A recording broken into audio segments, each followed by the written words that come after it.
So I was recently asked, how is it possible that I only work in my wholesaling and investment company about 5 hours a week? And here is how. So from day one, my number one priority was I wanted freedom and control of my time. So I sought out to scale my business as quickly as I possibly could. I personally did an assessment of what I felt my time was worth on an hourly basis, and I suggest that everybody do this for yourself.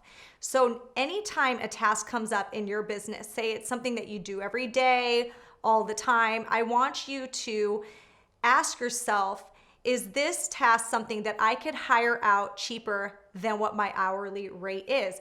And if that is cheaper, then you should probably outsource that task.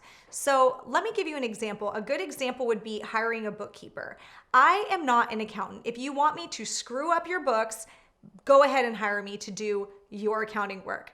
I know that that is not my strength. So instead, I hired a bookkeeper. She was one of my first hires. And the beautiful thing about these types of hires is you don't have to hire somebody full time.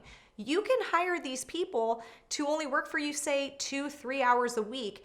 And if that, what you are paying them on an hourly basis is less than what your hourly rate is, it absolutely makes sense.